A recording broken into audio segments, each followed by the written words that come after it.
అధ్యక్ష, మాజీ మంత్రివర్యులు మాజీ పవర్ మినిస్టర్ అయినటువంటి గౌరవ జగదీశ్వర్ రెడ్డి గారు మాట్లాడుతూ మేము కందిళ్ళ కింద చదువుకున్నాం, దీపాల కింద చదువుకున్నాం, కరెంట్ అనేది ఉండలేదు, కేవలం టీఆర్ఎస్ అంటే ఇప్పుడు బీఆర్ఎస్ పార్టీ వచ్చినాకనే ఈ కరెంటు వచ్చింది, గతంలో కరెంటు లేదు, ఎవరు కూడా ఇళ్లలో కరెంటు పెట్టుకోలేదు అనే మాటలు మాట్లాడారు.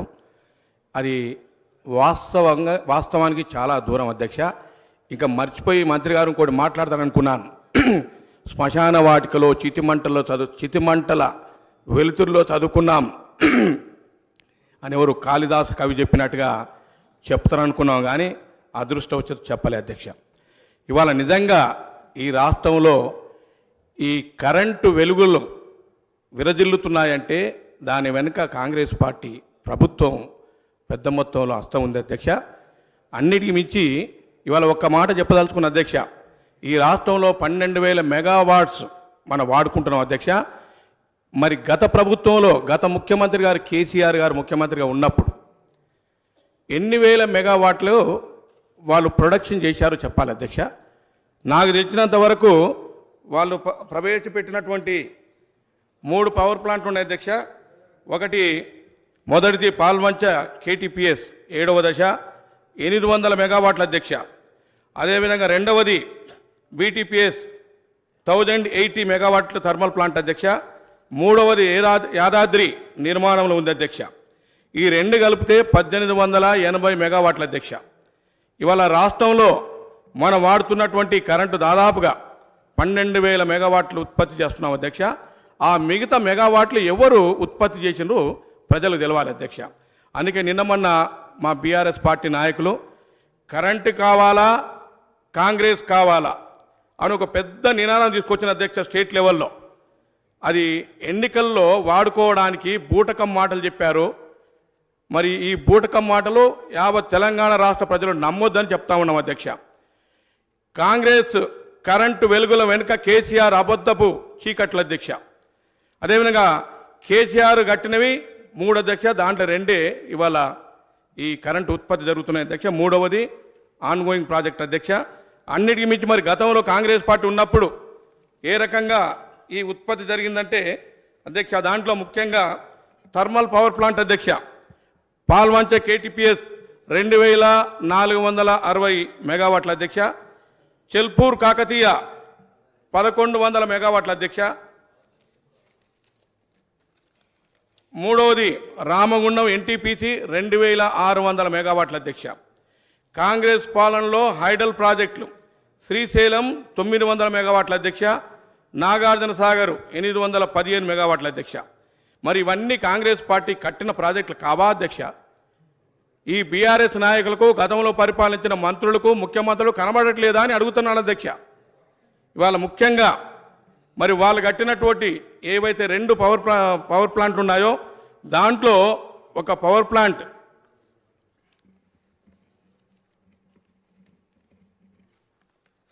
వాళ్ళ పాలనలో చేపట్టినటువంటి పవర్ ప్లాంట్ కేటీపీఎస్ 7వ దశలో అవినీతి కోసం నాసి రకంగా నిర్మాణం చేసి 2018 డిసెంబర్లో స్టార్ట్ అయితే 5 సార్లు 9 నెలల పాటు విడతల వారిగా షట్ డౌన్ అయిన మాట వాస్తవమా కాదా మీ ముందు చెప్తా ఉన్నాను అధ్యక్ష. అదేవిధంగా ఇప్పటి వరకు మరి వాళ్ళు ఉత్పత్తి చేసింది 1880 అయితే ఏ రకంగా ఈ రాష్ట్రానికి మొత్తం మేమే కరెంటు తెచ్చాం, గత ప్రభుత్వం ఏమి పట్టించుకోలేదు, గతంలో ఎవరు కరెంటు చూడలేదు, కరెంటును మేమే ఉత్పత్తి చేశాం, ఇక నయం కరెంటును మేమే తయారు చేశామని చెప్పుకోలేదు అధ్యక్ష. ఇది 100% సత్యదూరం అధ్యక్ష. అదేవిధంగా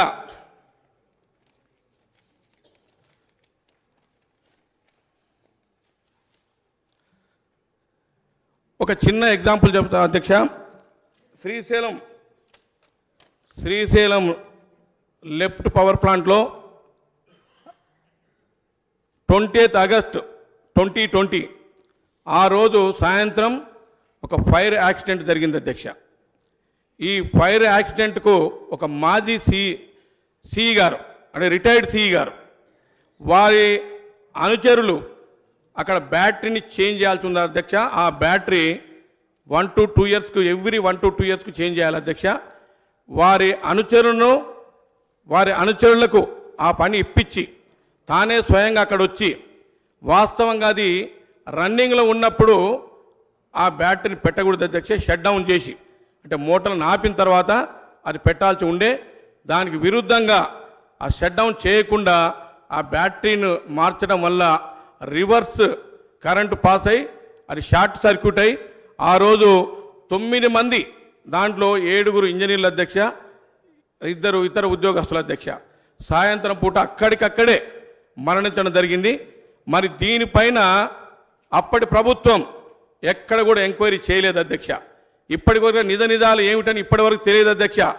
ఆ రోజు జరిగిన సంఘటనను ఎంక్వైరీ చేద్దాం, కనీసం విజిట్ చేసొద్దామని చెప్పి మా నాయకులు పెద్దలు రేవంత్ రెడ్డి గారు, అదేవిధంగా బట్టి విక్రమార్క గారితో పాటు చాలామంది వస్తే వాళ్ళను చూడనీయకుండా ఎక్కడెక్కడ అరెస్ట్ చేసి ఆ సంఘటన స్థానానికి వెళ్లకుండా ఆ రోజు అంత అరాచక పరిపాలన చేసింది ఎవరు అధ్యక్ష?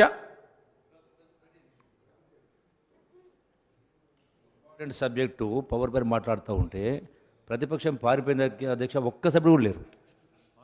ప్రతిపక్షం పారిపోయింది, ఒక్క సభ్యుడు లేరు. అంటే వాళ్ళు యాక్సెప్ట్ చేసిండ్రు సమాధానం చెప్పుకోలేక. అయితే ఇప్పటి వరకు అధ్యక్ష అక్కడ 6 యూనిట్స్ పనిచేస్తున్నాయి అధ్యక్ష. 4th యూనిట్ ఈ రోజు వరకు కూడా యూసేజ్లకు రాలేదు అధ్యక్ష, స్టార్ట్ కాలేదు అధ్యక్ష. దాని నుంచి దాదాపుగా ప్రభుత్వానికి 150 కోట్లు నష్టం వాటిల్లింది అధ్యక్ష. అదేవిధంగా 2015 అప్పటి ఫ్లడ్స్ కారణంగా ఏదైతే వేర్ బాండ్ ఉందో, ఈ సెకండ్ పవర్ హౌస్లో వేర్ బాండ్ ఉందో, దాన్ని కాంక్రీట్ డ్యామ్ పూర్తిగా డ్యామేజ్ అయితే దానికి ఒక కాంట్రాక్టర్కి అప్పచెప్తే ఇప్పటి వరకు పని కాలేదు అధ్యక్ష. అదేవిధంగా మరి ఆ రోజు జరిగిన సంఘటన పైన నిజ నిర్ధారణ కమిటీ వేయకుండా, కనీసం ఎంక్వైరీ చేయకుండా ఆ వాస్తవాలను ఎందుకు దాచిపెట్టారో మరి ఆ గత ప్రభుత్వం ఇప్పటికైనా ఆలోచన చేయాలి. అన్నిటికి మించి మరి ఆ రోజు జరిగిన సంఘటన పైన మరి అదేవిధంగా ఏదైతే వేర్ బ్యాండ్ ఏదైతే ఉందో అది డ్యామేజ్ అయిందో ఆ రోజు ఉన్నటువంటి కాంట్రాక్టర్ పైన మరి ఈ పవర్ హౌస్లో సెకండ్ పవర్ హౌస్లో జరిగిన ఫైర్ యాక్సిడెంట్ పైన ఈ ప్రభుత్వం తప్పకుండా ఎంక్వైరీ చేసి నిజ నిజాలను బయటికి పెట్టాలని మేము కోరుతున్నాం అధ్యక్ష. అన్నిటికీ మించి మరి ఈ ప్రభుత్వం పదే చెప్పుకుంటుంది, మేము రైతులకు పెద్ద మొత్తంలో మేలు చేశామని చెప్తున్నట్టు ఈ ప్రభుత్వానికి ఒక క్వశ్చన్ వేసి అధ్యక్ష. టీఎస్ జెన్కో ట్రాన్స్కో 3వ కూడా ఓపెన్ చేశారు అధ్యక్ష, దంచుకో. అంటే ఎందుకు చెప్తున్న ఈ మాట అంటే విపరీతంగా ఛార్జీలు, కరెంటు ఛార్జీలు పెంచి, సర్ఛార్జీలు పెంచి ఎక్కడిదక్కడే బలవంతం వసూలు చేసి ఈ రకంగా ఇబ్బంది పెట్టినటువంటి గత ప్రభుత్వానికి తెలియదా అధ్యక్ష? ఇవన్నీ ఈరోజు కాంగ్రెస్ పార్టీ ప్రభుత్వాన్ని మరి మీరు ఏ రకంగా చేస్తున్నారు, ఇవన్నీ రకరకాలుగా మాట్లాడుతూ ఉన్నారు కదా, ఒక్కసారి ఆత్మపరిశీలన చేసుకోవాలి అధ్యక్ష. అదేవిధంగా మరొక మాట చెప్తున్నారు, ఏమని? రైతులు ఎప్పుడు కూడా రోడ్ల మీదకి రాలేదు, ధర్నా చేయలేదు, మేము 24 గంటలు కరెంట్ ఇస్తా ఉన్నాం అని పదే చెప్తున్నారు కదా అధ్యక్ష. ఇవాళ గత ప్రభుత్వంలో ప్రతి మనిషి, తెలంగాణ రాష్ట్రంలో ఉన్న ప్రతి పౌరుడు భయభ్రాంతులతో బతికిన మాట వాస్తవం అధ్యక్ష. ఆ రోజు ఎవరిని కూడా ధర్నా చేయనీయలే, ఎవరిని కూడా రాష్ట్రాలకు చేయనీయలే, పోలీసులను పెట్టి ఎక్కడిదక్కడే నిర్బంధించి కనీసం వాక్ స్వతంత్రం ఉంది కదా అని మాట్లాడదామంటే కూడా మాట్లాడనీయలేనటువంటి ఈ గత నియంతృత్వ ప్రభుత్వానికి మేము సవాల్ చేస్తా ఉన్నాం అధ్యక్ష. మరి ఆ రోజు మీరు గొప్పలు చెప్పుకుంటారు కదా, ఎవరు ధర్నా చేయలేదని, ఎందుకు చేయలేదని ఆత్మపరిశీలన చేసుకోండి. ఫార్మర్ భయపడ్డాడు అధ్యక్ష, విద్యార్థి భయపడ్డాడు అధ్యక్ష, అదేవిధంగా ఉద్యోగస్తులు, ప్రజా సంఘాలు, ప్రతి ఒక్కరిని భయపెట్టినటువంటి ఘనత గత ప్రభుత్వానికి అధ్యక్ష. ఆ రోజు మేమందరం కూడా ఫార్మర్స్ని తీసుకొని ప్రతి సబ్స్టేషన్ ముందు ధర్నాలు చేశాం అధ్యక్ష. వాళ్ళంతా సత్యదూరమైనటువంటి మాటలు చెప్తా ఉన్నారు, అది వాస్తవంగా అధ్యక్ష. చాలామంది 24 గంటలు కరెంట్ వస్తలేదు, 9 నుంచి 11 గంటల కరెంటే వస్తుంది. ఇది అన్యాయం జరుగుతుంది, మా చేను ఎండిపోతున్నామని పదే పదే ఎన్నిసార్లు రైతులు మొత్తుకున్నా వాళ్ళ మొరను ఎవరు ఆలకించే వాళ్ళు ఉండలేదు అధ్యక్ష. అంతెందుకు మా నాయకుడు ఇప్పుడున్నటువంటి మంత్రివర్యులు కోమటిరెడ్డి వెంకరెడ్డి గారు లాగ్ బుక్ తీశారు అధ్యక్ష. తీసినప్పుడు దాంట్లో వాస్తవాలు తెలిసినాయి అధ్యక్ష. 9 నుంచి 11 గంటల కరెంటే వస్తుందని చెప్పేసి ఆ లాగ్ బుక్లో, అది అఫిషియల్ బుక్ అధ్యక్ష, ఎవరో మ్యానిపులేట్ చేసింది కాదు, ఎవరో తీసుకుపోయి అక్కడ పెట్టింది కాదు. ఆ వాస్తవాలను చెప్పినప్పుడు ఒక్కరు కూడా దాన్ని కౌంటర్ చేయలేకపోయారు అధ్యక్ష. పైపెచ్చు అక్కడ ఉన్నటువంటి లాగు బుక్కులను తీసుకెళ్ళడం జరిగింది అధ్యక్ష. ఎక్కడ మా మోసాలు బయటపడతావు అని చెప్పేసి ఆ రోజు లాగు బుక్కులను దాపెట్టిన ఘనత మీది కాదా అని అడుగుతున్నాను అధ్యక్ష. అదేవిధంగా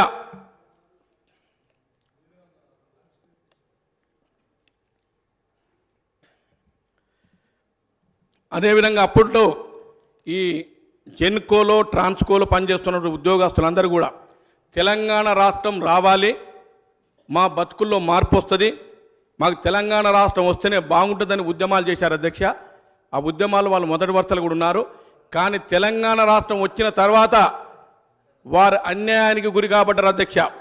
విశేషం ఏమిటంటే బాగా పనిచేసిన వాళ్ళను డిమోషన్ ఇచ్చారు అధ్యక్ష. ప్రమోషన్ ఇవ్వాల్సినటువంటి ప్రభుత్వం వాళ్ళని డిమోషన్ దాదాపుగా 150 మంది ఇవాళ డిమోషన్ గురైన సంగతి అందరికి తెలిసిన విషయం అధ్యక్ష.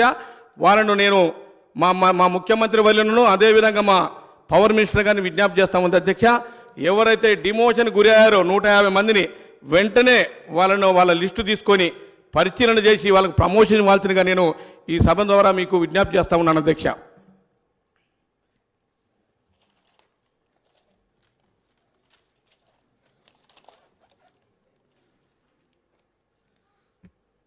అధ్యక్ష, విద్యుత్ రంగం మన రాష్ట్రంలో ఇది ప్రభుత్వ రంగం అధ్యక్ష.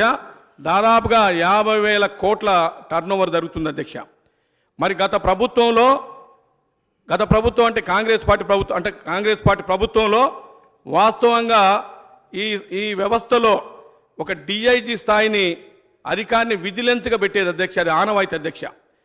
మరి వాళ్ళను విజిలెన్స్ హెడ్గా ఉండేవారు, ఆ అధికారిని జేఎండి విజిలెన్స్ అనేవారు అధ్యక్ష.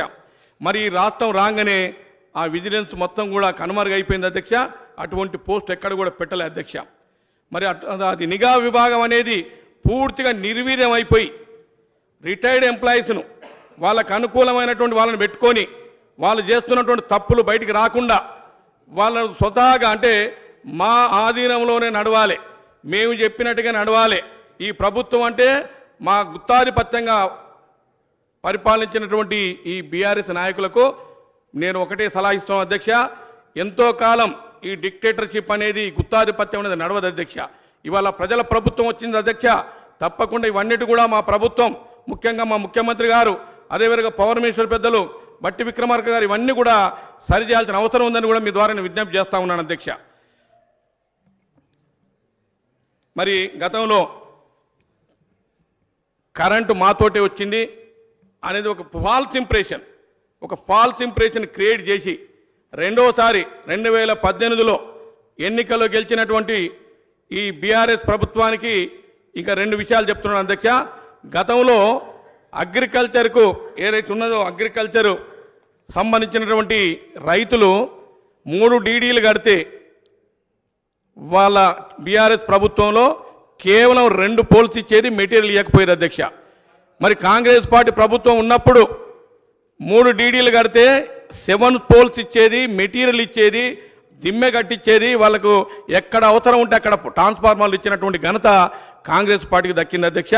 అదేవిధంగా మరి గతంలో సబ్స్టేషన్లు దాదాపుగా 2 నుంచి 3 సంవత్సరాలు ఎక్కడ కూడా సబ్స్టేషన్లు కట్టలేదు అధ్యక్ష.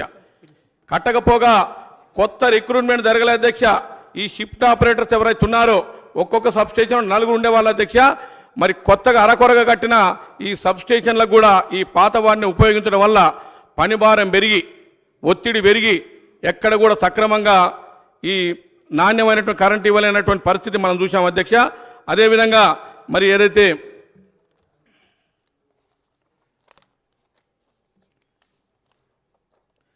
అధ్యక్ష ఒక విలేకరి, ఒక సంపాదకుడు కరెంటు కాంతుల వెనుక అబద్ధపు చీకట్లు అంటే వాస్తవంగా కరెంటు తెచ్చింది కాంగ్రెస్ పార్టీ, దాన్ని అబద్ధాలు చెప్పి కాంగ్రెస్ పార్టీ దేలేదు, మేమే తెచ్చినాం, మా ద్వారానే ఈ రాష్ట్రంలో వెలుగులు అంటే విద్యుత్ వెలుగులు వచ్చినాయని చెప్పేసి పదే పదే అబద్ధాలు చెప్తూ గోబెల్స్ ప్రచారం చేస్తూ ఈ తెలంగాణ రాష్ట్ర ప్రజలను మోసం చేసిన ఘనత మాజీ ముఖ్యమంత్రి కేసీఆర్ గారికి దక్కింది అధ్యక్ష. ఇవాళ కరెంట్ అంటేనే మాకే పేటెంట్ రైట్ ఉంది, మా ద్వారానే కరెంటు పుట్టింది, మా ద్వారానే ఇవన్నీ కూడా ఏవైతే పవర్ ప్లాంట్స్ వచ్చినవని చెప్తున్నటువంటి ఈ కేసీఆర్ గారి ప్రభుత్వానికి మరొకసారి విజ్ఞప్తి చేస్తున్నాం అధ్యక్ష. ఇవాళ ఈ కరెంటు వ్యవస్థను మొత్తం కూడా అప్పుల ఊబిలోకి నెట్టినటువంటి ఘనత గత ప్రభుత్వానికి అధ్యక్ష, గత ముఖ్యమంత్రిది, గత మంత్రులది అధ్యక్ష. ఇవాళ అటువంటి ఊబిల నుంచి మరి కాంగ్రెస్ పార్టీ ఖచ్చితంగా ఏవైతే ఈ మెజర్మెంట్స్ ఉన్నాయో, రెక్టిఫైయింగ్ మెజర్మెంట్స్ ఉన్నాయో అవన్నీ కూడా తప్పకుండా చేస్తారో. మరి త్వరలోనే ఈ రాష్ట్రానికి ఏదైతే మేము 200 యూనిట్ల కరెంటు డొమెస్టిక్ కరెంట్ ఇస్తామని చెప్పామో అది ఖచ్చితంగా కూడా ఇస్తారని కూడా ఆశాభావం వ్యక్తం చేస్తూ, మరి గత ప్రభుత్వంలో 100 యూనిట్లు ఎస్సీ ఎస్టీలకు ఇస్తామని చెప్పారు అధ్యక్ష డొమెస్టిక్ ఎలక్ట్రిసిటీ. మరి ఇప్పటి వరకు కూడా ఎక్కడ ఇవ్వలే అధ్యక్ష. చాలా చిన్న ఇండ్లకు కూడా, పూరి గుడిసెలకు కూడా ఒక రూము సక్రమంగా లేనటువంటి వాటికి కూడా మీటర్లు ఫిట్ చేసి వాళ్ళకి నెలకు 500-600 రూపాయలు బలవంతంగా వసూలు చేసిన ఘనత గత ప్రభుత్వాన్ని అధ్యక్ష. అదేవిధంగా ఇంకా చాలామంది గతంలో ఉద్యమ సమయంలో కోరుకున్నారు అధ్యక్ష, మాకు ఖచ్చితంగా పర్మనెంట్ వస్తుందని చెప్పి, పర్మనెంట్ అవుతాం మేము, మాకు ఉద్యోగ భద్రత వస్తుందని చెప్పి ఆశపడ్డటువంటి ఉద్యోగస్తులకు ఇవాళ వాళ్ళ ఆశలన్నీ కూడా అడి ఆశలు చేసినటువంటి ఘనత గత ప్రభుత్వాన్ని అధ్యక్ష. అదేవిధంగా వారు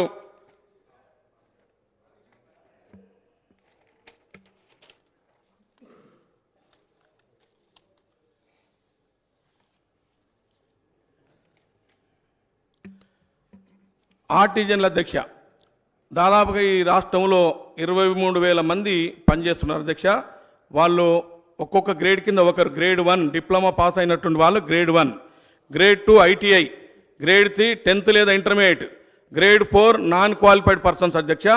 వీళ్ళు 23,000 మంది పనిచేస్తూ ఉన్నారు అధ్యక్ష. వీళ్ళందరూ కూడా రెగ్యులరైజ్ అవుతారని కోరుకున్నారు. కానీ మరి గత ప్రభుత్వం 10 సంవత్సరాలు పరిపాలన చేసినప్పటికీ కూడా వాళ్ళ సమస్యలను ఏనాడు కూడా పట్టించుకోలేదు అధ్యక్ష. మరి మన ప్రభుత్వం అయినా తప్పకుండా వీళ్ళను రెగ్యులరైజ్ చేయాలని మీ ద్వారా ముఖ్యమంత్రి గారిని అదేవిధంగా మంత్రి వాళ్ళని కోరుతా ఉన్నాను అధ్యక్ష. అదేవిధంగా ఈ డొమెస్టిక్ కానీ లేకుంటే కమర్షియల్ ఛార్జెస్ కానీ విపరీతంగా పెంచారు అధ్యక్ష. ఎక్కడ కూడా శాస్త్రీయంగా కాకుండా అశాస్త్రీయంగా ఏదైతే అడిషనల్ ఛార్జెస్ కానీ పెనాల్టీ కానీ రకరకాల పేర్లతోటి అందరూ కూడా మోయలేని భారంగా తయారైంది. దాన్ని కూడా ఈ ప్రభుత్వం పరిగణలోకి తీసుకోవాల్సిందిగా కోరుతా ఉన్నాను అధ్యక్ష. అదేవిధంగా మరి నేను అచ్చంపేట నియోజకవర్గంలో ముఖ్యంగా ఈ లో వోల్టేజ్ సమస్య ఉంది అధ్యక్ష. దాంట్లో అమ్రాబాద్ మండలంలో ఒకే లైన్ పైన 33 kV లైన్ పైన 5 సబ్స్టేషన్లు ఉన్నది అధ్యక్ష. గతంలో నేను ఎన్నో సందర్భాల్లో అక్కడ ఉన్నటువంటి ఈ విద్యుత్ శక్తికి సంబంధించిన ఉన్నతాధికారుల దృష్టికి తీసుకెళ్లాలని అధ్యక్ష. ఎవరు కూడా స్పందించలేదు అధ్యక్ష. అప్పటి పాలకులు వాటిని ఎక్కడ కూడా పట్టించుకోలేదు అధ్యక్ష. అదేవిధంగా పీటీజీ ప్రిమిటివ్ ట్రైబల్ గ్రూప్ అంటే చెన్సూసు వాళ్ళకు ఉండేదే 1-2 ఎకరాల అధ్యక్ష. వాళ్ళు బోర్లు వేసుకున్నారు, వాటర్ పడ్డాయి. కానీ ఇప్పటి వరకు కూడా వాళ్ళు దాదాపు 10 సంవత్సరాల నుంచి గత ప్రభుత్వాన్ని మొరపెట్టుకుంటే ఎక్కడ కూడా ఈ ఏజీఎల్ కనెక్షన్ ఇవ్వలేదు అధ్యక్ష. అగ్రికల్చర్ కనెక్షన్ లేదు. వాటిని కూడా ఈ ప్రభుత్వం దృష్టిలో పెట్టుకోవాలని మరీ కోరుతా ఉన్నాను అధ్యక్ష. మూడవది ఏమిటంటే వటువల్లపల్లి అని విలేజ్ ఉంటుంది అధ్యక్ష. అది on the way to Srisailam మధ్యన core area of the forest మధ్యన ఉంటుంది అధ్యక్ష. అక్కడ 2001లో కేబుల్ ద్వారా ఆ గ్రామానికి కరెంట్ ఇవ్వడం జరిగింది అధ్యక్ష. 2005లో అక్కడ ఉన్నటువంటి కేబుల్ సరిగా పనిచేయకపోతే అప్పట్లో నేను హౌదులో ఉండే అధ్యక్ష. అప్పుడు నేను క్వశ్చన్ చేయడం వల్ల మళ్ళీ దాన్ని మూడు కేబుల్ ఏరుతున్న దాన్ని 2 తీసేసి సింగిల్ కేబుల్ ద్వారా మొన్నటి వరకు కరెంట్ ఇచ్చాము అధ్యక్ష. కానీ 2 ఇయర్స్ నుంచి ఆ విలేజ్కి సక్రమంగా కరెంట్ లేదు అధ్యక్ష. ఎన్నిసార్లు అధికారులు కానీ లేకుండా అప్పుడు అక్కడ ఉన్న మంత్రులు కానీ ఇంకా స్థానిక ఎమ్మెల్యే అయితే గతంలో ఏం పట్టించుకోలేదు అధ్యక్ష. ఆయన గాలికి వదిలేసిన కాన్స్టిట్యూన్సీ గాలికి వదిలేసిన గాలికి వెళ్ళిపోయాడు. కానీ మా రిక్వెస్ట్ ఏమిటంటే అధ్యక్ష, ఇవాళ ఆ వట్టువల్లపల్లికి అదేవిధంగా పీటీజీ ప్రిమిటివ్ ట్రైబల్ గ్రూప్ చెన్సూస్కు ఏజీఎల్ తర్వాత అక్కడ ఉన్నట్టు ఓవర్లోడ్ సమస్యను వెంటనే తీర్చాలని మీ ద్వారా మన ముఖ్యమంత్రి గారికి అదేవిధంగా మంత్రులకు నేను మనవి చేస్తా ఉన్నాను అధ్యక్ష. అన్నిటికీ మించి చాలా విషయాలు ఏమిటంటే ప్రతి సబ్ స్టేషన్లో 4 పనిచేయాల్సిన దగ్గర 2 పనిచేస్తున్నారు అధ్యక్ష. అదేవిధంగా 220 kV ఏదైతే సబ్స్టేషన్ ఉందో దాంట్లో 11 మంది పనిచేశారు అధ్యక్ష. ఇవాళ 6 మంది పనిచేస్తున్నారు అధ్యక్ష. వెంటనే నేను ఈ ప్రభుత్వానికి విజ్ఞప్తి చేయడం ఏంటంటే రిక్రూట్మెంట్ చేసి ఎలక్ట్రిసిటీ బోర్డులో ఎవరైతే పనిచేస్తుందో, ఎక్కడైతే ఒత్తిడి ఉందో, ఎక్కడైతే ఈ స్టాఫ్ తక్కువ ఉందో వాళ్ళు వెంటనే స్టేట్ వైడ్గా ఒక రిక్రూట్మెంట్ మనం ఎట్లా మొదటి సంవత్సరంలోనే 2 లక్షల ఉద్యోగాలు ఇస్తామని చెప్పినాం అధ్యక్ష. దానిలో భాగంగా ఈ ఎలక్ట్రిసిటీకి సంబంధించినటువంటి ఖాళీలన్నీ కూడా వెంటనే పూర్తి చేయాలని మీ ద్వారా కోరుతూ, మరి అన్నిటికి మించి ఇవాళ కరెంటు పైన అబద్ధాలు చెప్పినటువంటి గత ప్రభుత్వం ఇవాళ ఈ అబద్ధాలు ఏ రకంగా ఉన్నాయనేది మరి చాలామంది పెద్దలు మాట్లాడడం జరిగింది. మరి ఏదైతే ఇవాళ నష్టాల ఊపిలోకి ఏ రకంగా పోయింది ఈ డిస్కమ్లు అనేది మరి పెద్దలు మాట్లాడడం జరిగింది. అన్నిటికి మించి నా సలహా ఏమిటంటే అధ్యక్ష, ఒకటి మనం ఏదైతే 200 యూనిట్ల వరకు మనం ఫ్రీ కరెంట్ ఇస్తామని చెప్పామో దాన్ని ఇంప్లిమెంట్ చేయాలి.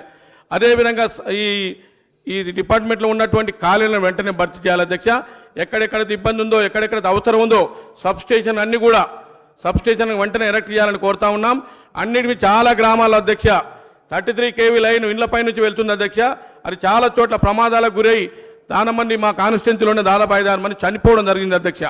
ఈ కాలనీస్ పైన వెళ్ళినటువంటి 33 kV లైన్ దాని షిఫ్టింగ్ కోసం కూడా ప్రత్యేకమైన చర్యలు తీసుకోవాలని మీ ద్వారా నేను మంత్రి గారికి అదేవిధంగా ముఖ్యమంత్రి గారికి మనవి చేస్తూ మరి అవకాశం ఇచ్చినందుకు మీకు మరొకసారి ధన్యవాదాలు తెలియజేస్తూ సెలవు తీసుకున్నాను అధ్యక్ష. థ్యాంక్ యూ అధ్యక్ష.